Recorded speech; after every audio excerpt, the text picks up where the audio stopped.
Olá, olá, gente! Muito bom dia, boa tarde, boa noite, boa madrugada. Não sei que horas você vai assistir essa mini palestra. Eu sou o Luciano Figueiredo, professor de Direito Civil, um dos integrantes aqui do Complexo de Ensino Renato Saraiva, vinculado à Faculdade SES, onde tenho a alegria de coordenar duas especializações, a de Direito Médico, ao lado do meu amigo Alessandro Timbó, e a de Direito de Famílias e Sucessões, ao lado do meu amigo, do meu irmão, do queridíssimo professor Cristiano Chaves, que também está aqui conosco hoje. E hoje a gente vai ter um bate-papo muito legal sobre planejamento sucessórios, contratos sucessórios, um tema da ordem do dia. Cris, meu amigo, muito bom dia para você. Seja bem-vindo, um beijo no seu coração. Como é que você está? Ô, amigo, tudo bem? Gente, que bom estarmos juntos e que alegria enorme, né? Podemos estar aqui debatendo, discutindo temas que são tão interessantes da agenda do dia. E, Luciano, o tema de hoje merece realmente uma análise, uma prospecção, lançar luzes para que os nossos colegas aqui possam verificar a sua importância e saber que este é um dos temas que estará na nossa pós-graduação em família e sucessões. Sem dúvida nenhuma, a agenda do jurista hoje passa pelo planejamento sucessório. Seja porque, Lu, as pessoas normalmente no Brasil, elas não têm o hábito, vamos chamar assim, né? As pessoas não têm, eu não sei se a palavra hábito é muito aplicada, viu, amigo? Mas talvez o cuidado, né?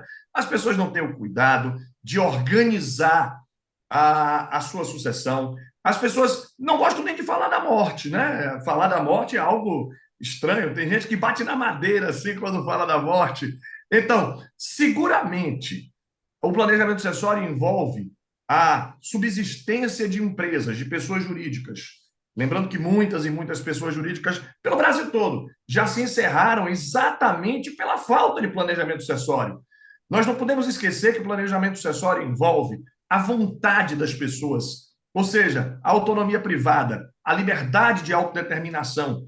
E isso tudo sem ignorar um detalhe importantíssimo: uma salvaguarda das famílias depois do óbito. Por quê? O inventário é um campo de altíssima litigiosidade.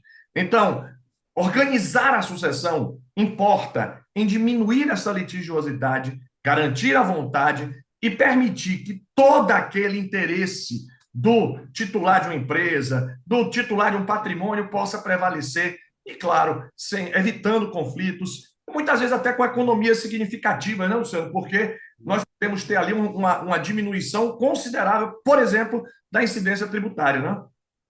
Sem sombra de dúvidas, Cris, sem sombra de dúvidas. Soma-se a isso, Cris, tudo que você já muito bem e sabiamente trouxe para nós. Me parece que o tema também ele ganhou, entrou mais fortemente na agenda de todos nós diante da pandemia, né? A Muito pandemia da bom. Covid-19 deixou muito claro para todos nós, né, a trancos e barrancos, com muita dor, a finitude da vida, na verdade. Nós vimos que morrer, falecer, infelizmente, não é um ato exclusivo de pessoas idosas. Não, pessoas Perfeito. jovens, infelizmente, também falecem. Soma-se a isso ainda, Cris, a percepção de que, com a evolução do direito e a ideia aí de que o divórcio é um direito potestativo e a possibilidade de plurimas dissoluções afetivas, os relacionamentos sucessivos com núcleos familiares aí mosaicos, recombinados, eles muitas das vezes, como você bem pontuou, contribui muito para que esse inventário seja quase que um processo eterno, né? Um processo que foi concebido para, em tese, acabar em 12 meses, um processo que foi concebido para não ter audiência de instrução, para não ter a expressão do CPC velho, mas que a gente usa até hoje, as questões de autoindagação, né? Não ter prova oral, etc., coisa e tal, e que muitas das vezes acaba se arrastando aí por questões burocráticas, enfim. Então, planejamento sucessório, eu costumo dizer, né, essa busca de um mecanismo estratégico, eficaz, eficiente, para regular não só sobre a transmissão do patrimônio, mas também sobre a manutenção do patrimônio, como você bem pontuou aí na questão empresarial, é algo extremamente relevante e importante. Sempre que eu falo desse assunto, Cris, muita gente fala assim, poxa, mas planejamento sucessório, Luciano, talvez seja uma agenda importante no seu escritório, porque você lá deve ter clientes empresários com muita grana, né? com muito patrimônio, e isso não é verdade. Isso não é verdade. O Sim. planejamento sucessório é um mecanismo democrático. Ele, sem sombra de dúvidas, é um mecanismo extremamente eficiente também para a classe média. Ele é um mecanismo Perfeito. extremamente eficiente também para pessoas que não têm esse acúmulo de riqueza tão grande assim. E isso tudo, Cris, vem aí democratizando o Instituto e trazendo novos ares, não é verdade? Excelente. Amigo, isso exatamente. E acho que muito desse comentário, muito dessa correlação que se faz com o planejamento sucessório e com pessoas apenas de um padrão econômico mais elevado, inclusive, muitas vezes se faz também, se tem uma falsa ideia de que todo planejamento sucessório necessariamente seria a criação de uma holding empresarial. Acho que se dá essa ideia porque a holding foi, num primeiro momento, um mecanismo muito utilizado e ainda o é para algumas pessoas que, de fato, possuíam diferentes empresas, tinham conglomerados empresariais com altíssima carga tributária, com uma preocupação na transmissão desse patrimônio sem perder a rentabilidade dentro do núcleo familiar. E a holding, historicamente, se apresentou como um mecanismo de salvaguarda disso. Então, efetivamente, nós não podemos negar que a holding presta grandes serviços.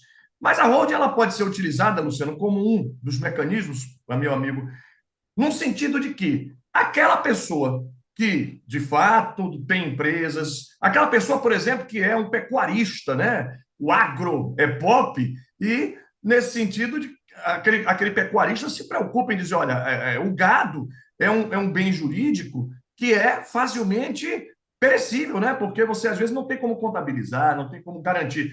Então, a holding pode ser muito importante para que aquele patrimônio seja mantido, tenha uma menor tributação. Mas outras vezes não, viu, amigo? Eu vou lhe contar uma história muito interessante. Eu tenho um amigo pessoal, que ele é empresário do ramo de artes, né, aqui na Bahia, do ramo do Axé Music. E esse amigo, ele trabalha com isso há muitos e muitos anos e tem um patrimônio vultoso. E aí, desse patrimônio, Lu, ele foi montando pessoas jurídicas, empresas, né? E como muitas eram ligadas ao ramo artístico, os governos, diferentes níveis governamentais, concedem isenções.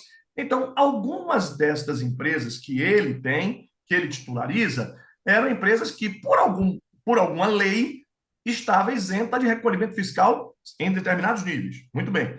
Pouco antes da pandemia, ele, preocupado, e ele tem 3 filhos e tal, e ele, preocupado com isso tudo, ele procurou um advogado, o advogado disse, olha, vamos fazer uma holding.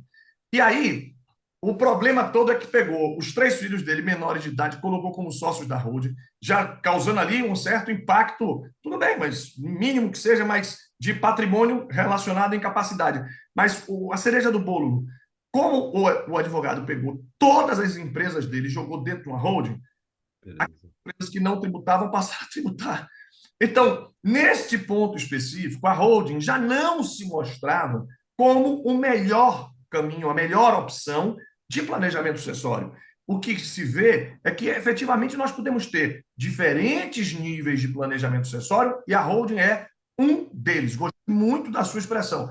O planejamento sucessório em si é altamente democrático. A holding, ela é muito específica porque ela envolve direito empresarial. Ela envolve, portanto, empresários. Mas não só os empresários fazem planejamento sucessório, né? Aquela pessoa que tem um patrimônio, aquela pessoa que trabalhou e aí ele quer organizar. Você lembrou outro caso que, para mim, pessoalmente, inclusive, para mim, o mais recomendado de todos. É aquela pessoa que tem famílias recompostas, né? Muitas vezes, Lu, hoje a gente tem pessoas que casaram 3 vezes, né? E ali você tem uma alta potencialidade de litígio. Fábio Júnior, imagina o planejamento acessório do Fábio Júnior. Então, o Catra, planejamento acessório funciona não só para quem é empresário. com certeza, Cris. Eu adiro fortemente a tudo que você trouxe. E a gente tem que recordar que, para além da hold, né, como você pontuou, a gente não pode confundir o gênero com a espécie. Né? Então, Boa. o planejamento sucessório é o gênero, a hold é um dos caminhos.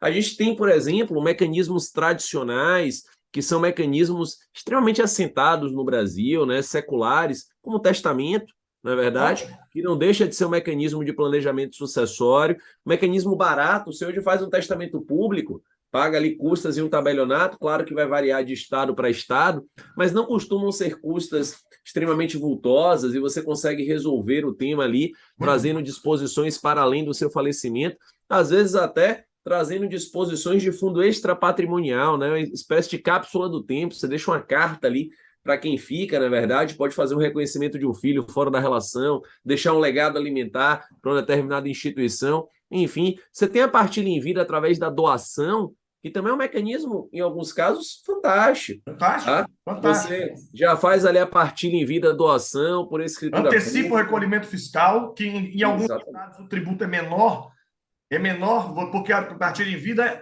tem natureza de doação, né? Então, muitas vezes, o recolhimento fiscal é menor do que aguardar a abertura do inventário com todas as suas agruras. E aí, mas a pessoa fica prejudicada não, porque ela pode clausular, né?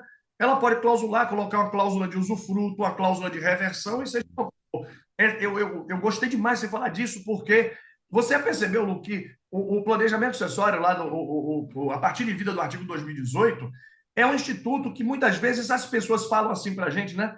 Eu nem sabia que podia. Eu nem sabia que podia, né? Fantástico. E daquele outro comentário que você fez das disposições não patrimoniais e para aquela vontade das pessoas, muita gente pergunta a mim, a você, né? Porque, olha, eu sou muito ligado à causa dos animais. Não posso deixar um testamento para o meu cachorrinho? Não, o seu cachorrinho não vai rolar. Mas você pode fazer uma coisa muito legal, que é deixar um testamento para alguém cuidar do seu cachorrinho, né? Ou um cargo, ou para constituir uma associação que cuide de animais, ou que cuide do seu cachorrinho mesmo, seja lá o que for, né? Ou seja, como você foi preciso e justificou aquilo, a sua frase anterior. Como o planejamento sucessório é democrático, no sentido de que ele não alcança apenas empresários e que não é apenas holding. Sem sombra de dúvidas, Cris. Essa questão tributária que você pontua, né, a mudança do fato gerador tributário e a antecipação do tributo, em alguns estados é uma eficiência tremenda. No nosso estado, né, Cris? Nós somos aqui da Bahia, a gente está falando de um tributo de 3,5, né, que é o tributo lá da doação. Para a sucessão, a partir de 200 ou 300 mil reais, ele iria a 8, né? Então a gente tem aí Mais um do que dobra. ganho de 4,5% em um patrimônio que você estima, sei lá, 2, 3 milhões de patrimônio, é algo a se pensar, né? E trazendo essas cláusulas que você pontuou aí, um usufruto vitalício, pode fazer até um usufruto sucessivo, se for um casal ali que está fazendo a partilha em vida, a questão do retorno, da reversão, a incomunicabilidade, né, para blindar nos relacionamentos dos filhos. Então, assim, é algo que realmente pode ajudar demais, né? No testamento também é um instrumento bem bacana. Nós temos também, Cris, outras ideias, né, que vêm surgindo por aí.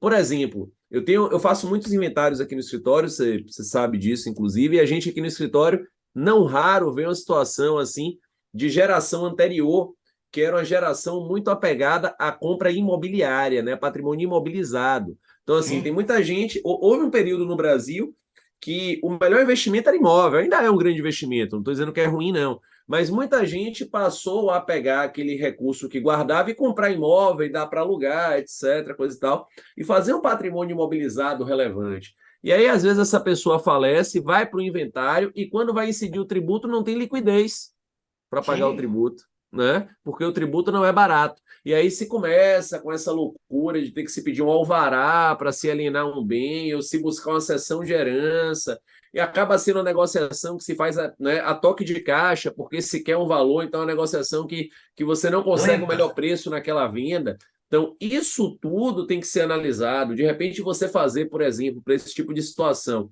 um seguro de vida resgatável desse sujeito para quando ele falecer, você ter ali um valor que venha fazer essa quitação, é possível que faça sentido.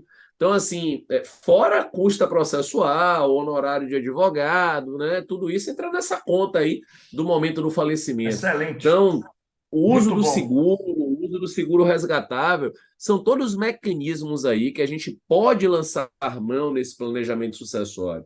E a gente precisa Lu, também. e nesse Diga, fica à ponto, vontade, meu irmão. nesse ponto que você suscitou, enquanto você falava, olha o que me ocorreu aqui, eu pensando aqui comigo mesmo, né? Assim como você pode fazer um seguro ou deixar um valor separado, né? Enfim, olha o que eu pensei também. Por que não pensar que o planejamento sucessório pode contar com aquele ótimo instrumento do negócio jurídico processual, do artigo 190 do CPC, num sentido conciliador. Olha onde eu quero chegar. Por que não dizer assim, olha, seguinte, eu tenho 6 herdeiros, 2 de cada relacionamento, são 6, mas são 6 que tem ali uma possibilidade de conflito. Então é o seguinte, eu estou deixando um seguro, ou estou deixando um dinheiro para pagar o imposto deles, tá? Estou deixando. Agora, ele só vai ter direito ao meu seguro se não impugnar esse testamento, se esse testamento for cumprido na sua literalidade. Em outras palavras, você tem uma cláusula de não judicialização. Se ele vai ali negócio de. Claro que nesse ponto você vai dizer: olha, nós podemos criar mecanismos para efetivação do planejamento sucessório, né? Você lembrou um aí, eu estou só tentando construir que isso pode ter um nível de prospecção profundíssimo. Concordo, Cris. Adiro ao que você disse e acho que isso nos traz, Cris, uma outra percepção que é muito interessante a gente ter em mente também. O planejamento sucessório, ele muitas das vezes não é reduzido a uma única conduta, né? Sim, Isso é algo ótimo, ótimo. interessante. Então, assim, é um pouco daquela confusão conceitual que você muito bem pontuava há tempos atrás, né? De se acreditar que todo planejamento necessariamente se leva a uma hold, que toda hold necessariamente se leva a um planejamento. Não. É possível que você tenha um planejamento, que você alinhe um planejamento, um testamento com um seguro e uma hold, ou uma hold Sim. com uma doação, com a partilha em vida de alguma coisa. É Um plenamente testamento. viável. Você pega o imobilizado, por exemplo, né, o patrimônio imóvel, faça a partilha em vida, trazendo essas cláusulas que você trouxe. Pega o patrimônio empresarial e se imagine uma estrutura de hold. Então, assim, isso, por óbvio, quando você vai tendo um patrimônio mais vultoso, mais volumoso, às vezes se demandam aí, né, condutas complementares nesse aspecto, Perfeito. tá? E isso é muito importante a gente ter em mente também, buscando aí essa equalização sucessória. Então, o planejamento sucessório, ele pode ser um ato só, único, como ele pode ser atos diversos, ele pode ser um conjunto de atos, ou é possível que ele seja feito de uma tacada só. Então, há aí uma série de situações que a gente tem que olhar com calma o caso concreto e fazendo essa análise, inclusive, que você traz, Cris, que é muito importante, de fundo tributário. Por exemplo, Luciano, faz sentido fazer uma hold patrimonial e jogar todos os imóveis dentro para que a gente tenha ali, né, uma sucessão de cotas, etc. Aí tem várias coisas que a gente tem que analisar. Se são imóveis, Perfeito. por exemplo, que são dados em locação, talvez faça sentido, porque você tributar a locação na PF é 27,5%. Você tributar na PJ, você tem um ganho efetivo nisso. E aí, a médio prazo, você vai ter um ganho tributário em relação a esse assunto através de uma conduta completamente ilícita, né? São imóveis que Perfeito. você pretende vender agora, porque se é um imóvel que você está pretendendo vender e se desfazer, não faz sentido você jogar ele dentro da PJ. Porque Lógico. na venda ali você não vai ter, por exemplo, aquela possibilidade de até 180 dias comprar outro e não ter o tributo, porque tem lá no imposto de renda. Fora que você vai pagar um tributo para jogar na PJ e depois já vai vender, aí você vai ter que fazer distribuição de lucro. Enfim, há uma série de questões aí que você tem que Amigo, avaliar em termos de muito custo-benefício. bom.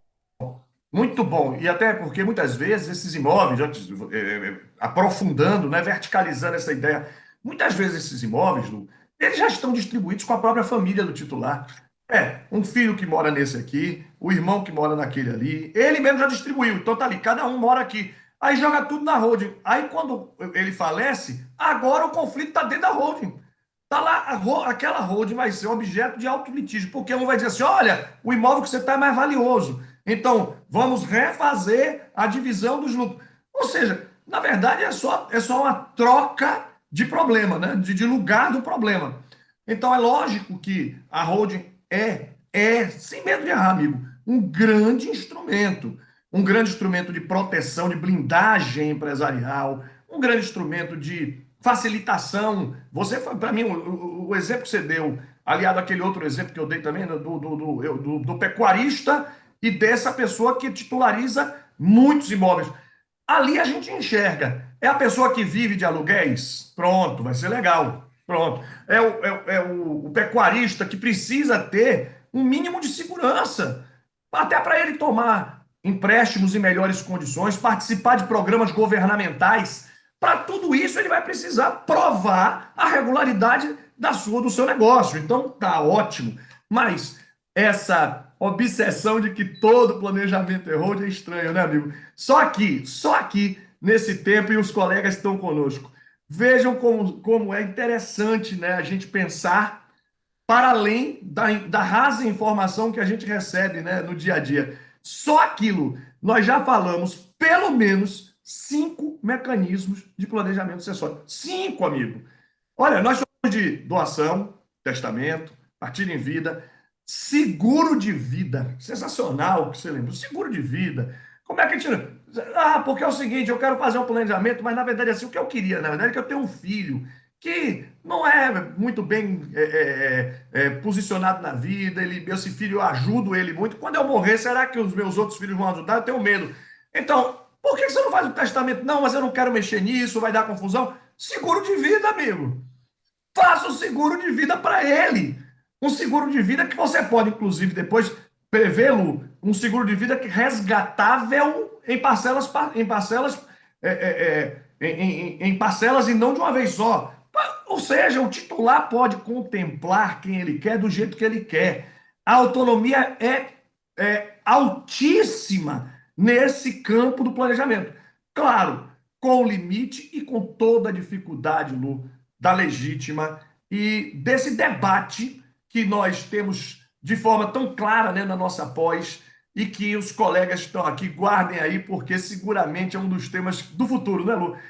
Seguramente, em breve tempo, nós teremos os nossos tribunais superiores aí afetando aos regimes dos repetitivos, da repercussão geral, enfim, do que se achar que deve para debater de forma mais a miúde esse limite da legítima, que hoje, Lu, é talvez aí o único empecilho para uma plenitude da autonomia privada no campo do planejamento.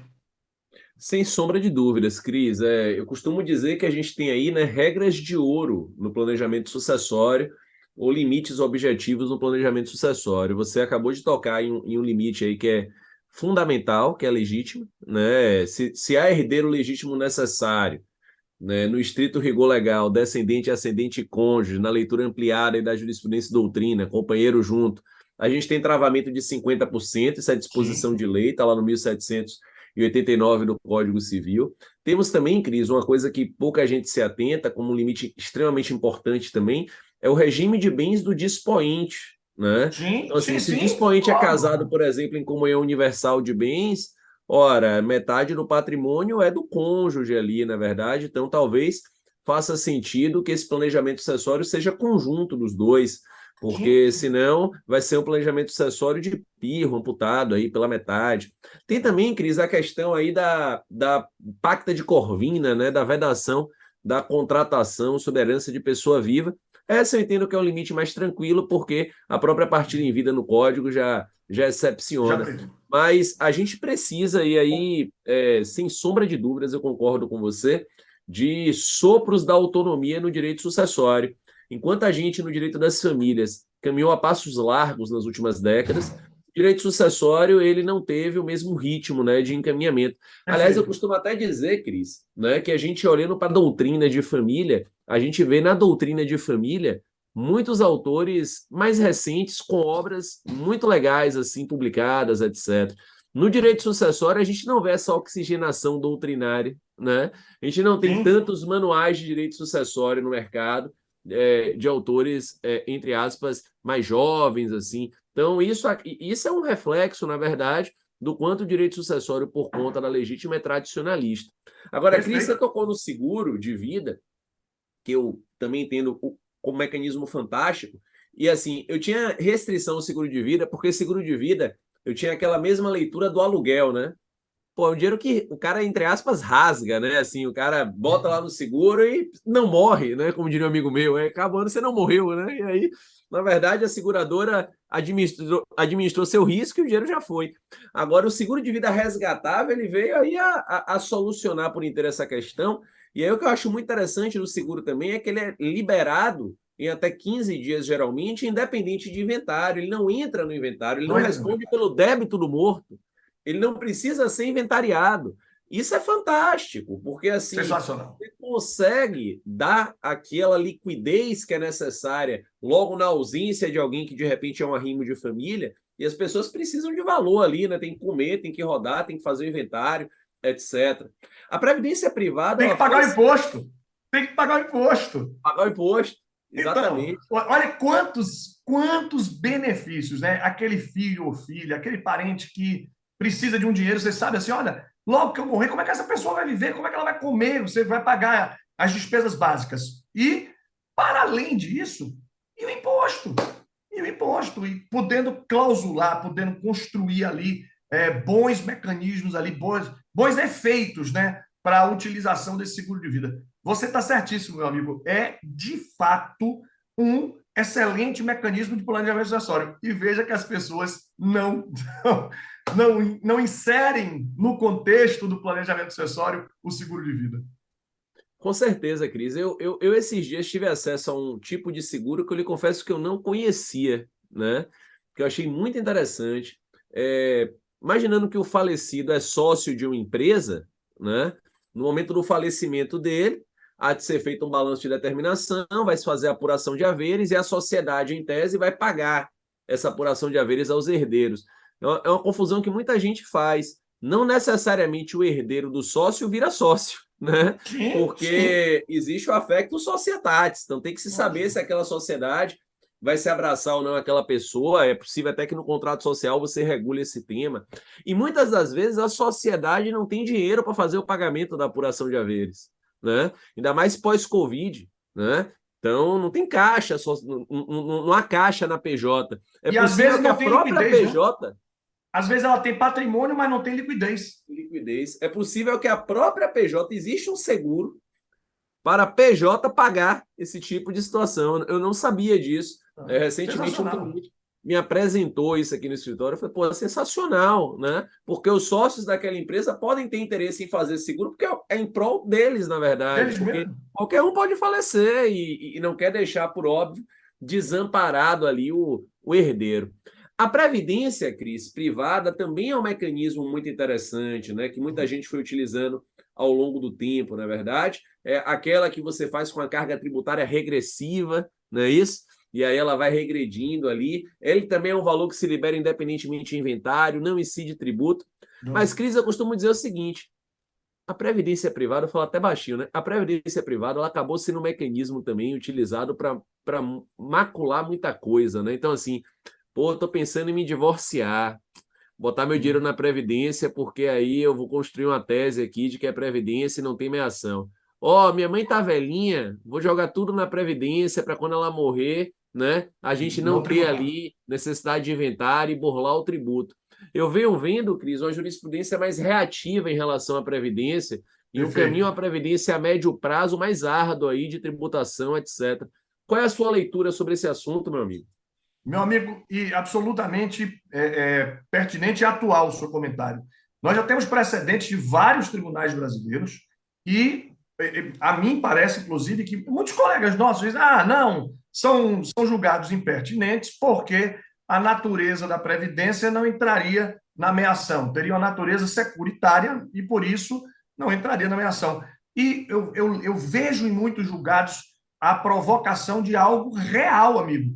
Simulação. Sem dúvida.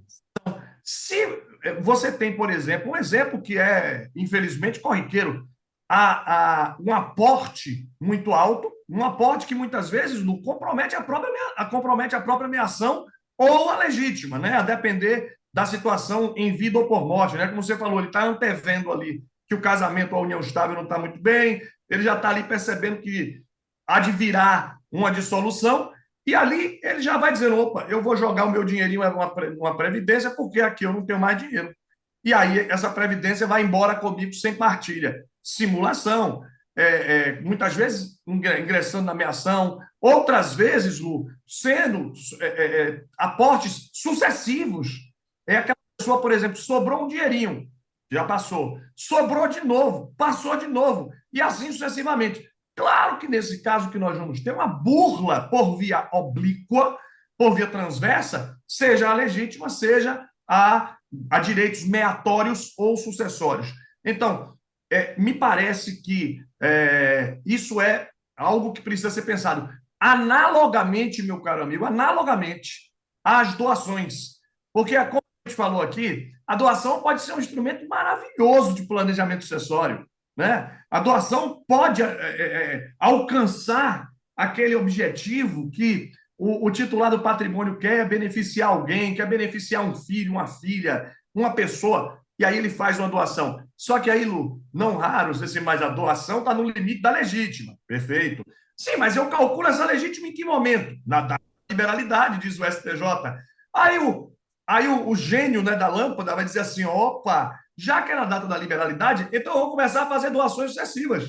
Eu faço a primeira, meu patrimônio recua, eu faço a segunda, meu patrimônio recua, eu faço a terceira, porque o meu patrimônio vai caindo e eu vou fazendo cálculos no momento da liberalidade. O que, lá na última análise, me permitiu invadir a legítima. Você vai dizer, amigo, tudo bem, o STJ diz que é na data da liberalidade, mas a gente precisa fazer um distinguishing. Ou seja, é na data da liberalidade se você não invadiu a legítima. Ou se o seu patrimônio se recompôs, seu patrimônio subiu, pronto. Agora, se você vai fazendo uma atrás da outra, a chance disso ser percebido, de ser, eu diria até, a chance de alguém suscitar ou uma fraude sucessória ou uma simulação, você concorda que é altíssima, Lu, essa chance? Assim, não seria um instrumento, ao meu sentir, recomendável. Não é algo que a gente vai dizer assim para o nosso aluno aqui na nossa pós-graduação, faça isso. Não faça, porque o risco de dar errado é maior do que dar certo. Perfeitamente, Cris. Eu costumo dizer, quando eu dou aula de planejamento sucessório, é que não dá, entre aspas, total aí, para o advogado vender o que não se efetiva no futuro, né? Porque o planejamento sucessório, ele é um trabalho que você faz, mas ele só é posto à prova muito tempo depois, que é quando o sujeito morre, não é verdade? Então, assim, é nesse momento que o planejamento sucessório é posto à prova, né? Porque aí, por óbvio, alguém fica chateado, né? Alguém recebeu uma cota sucessória menor, e esse alguém, muitas vezes, leva isso até o Poder Judiciário, judicializa esse tema, e é ali que você vai efetivamente debater os limites daquele planejamento sucessório. Claro que a atividade do advogado é uma atividade de meio, né? Ele tem que agir com prudência e diligência, mas é importante que a gente dê ao cliente aí algo que se construa e se mantenha de pé no momento em que efetivamente for ali, né, receber o tsunami dos processos litigiosos. E até porque desfazer um embrólio desse, às vezes, é muito mais complicado do que fazer o simples. Isso. Desfazer isso pode trazer aí litigância de má-fé, pode trazer aí sanções, indenizações, multas fiscais, que a Fazenda Pública, tomando ciência, pode dizer, olha, tem multa.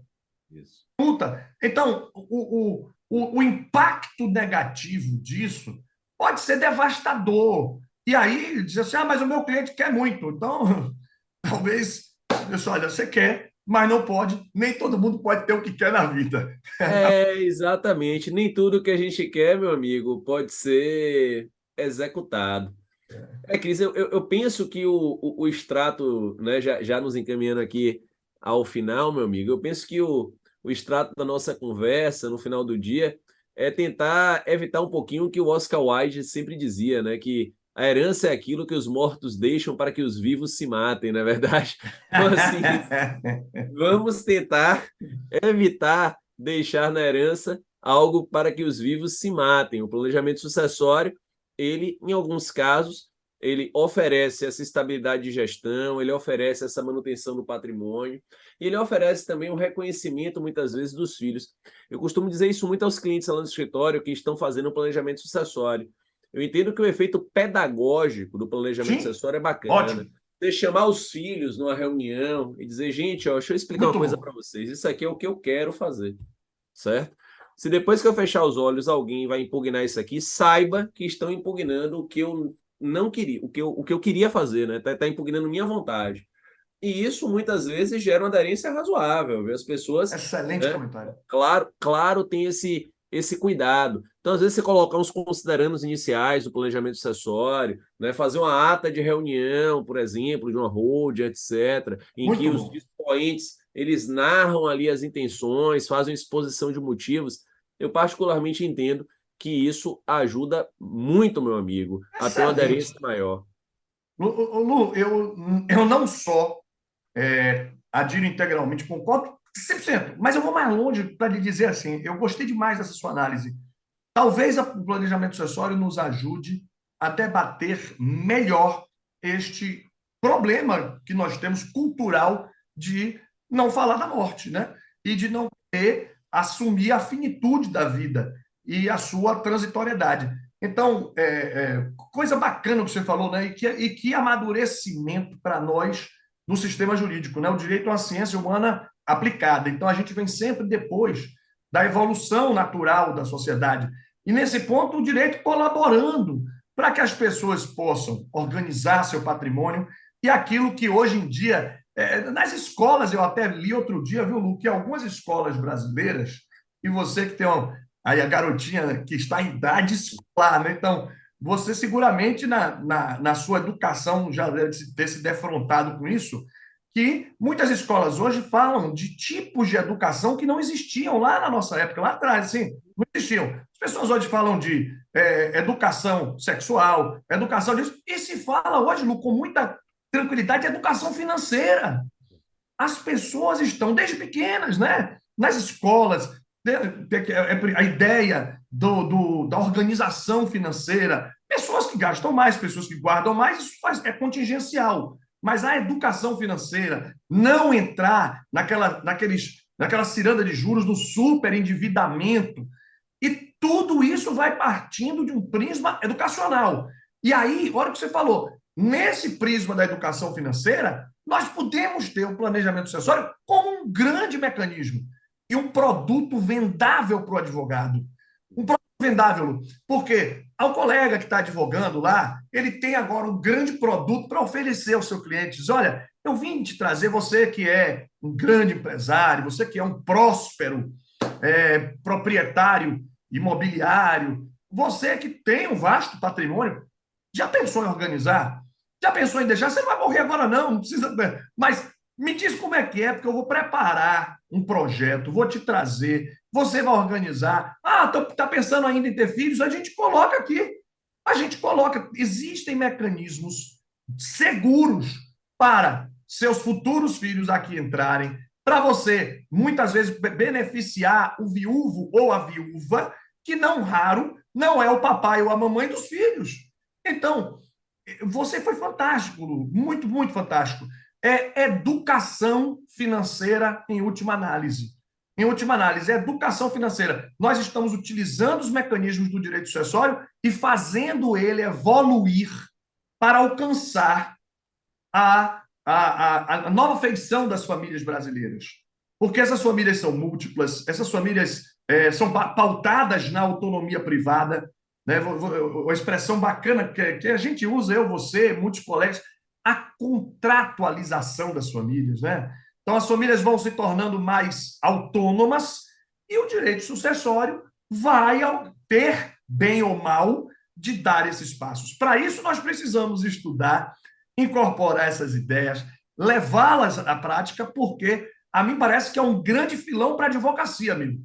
Um grande filão. Outra, de uma advocacia nova, para um modelo novo de advocacia. Advocacia preventiva. Não a advocacia restaurativa, né?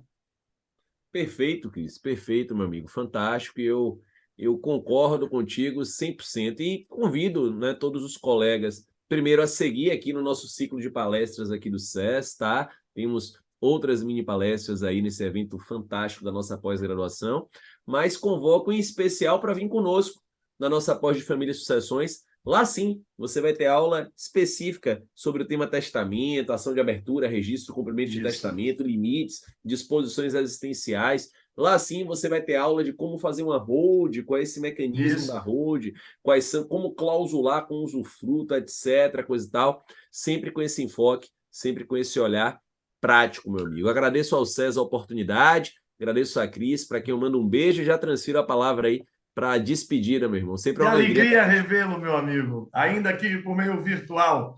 E que alegria estarmos juntos, né, com os colegas que estão aqui passando. E que sejam muito bem-vindos, bem-vindas à nossa pós-graduação em Direito de Família e Sucessões.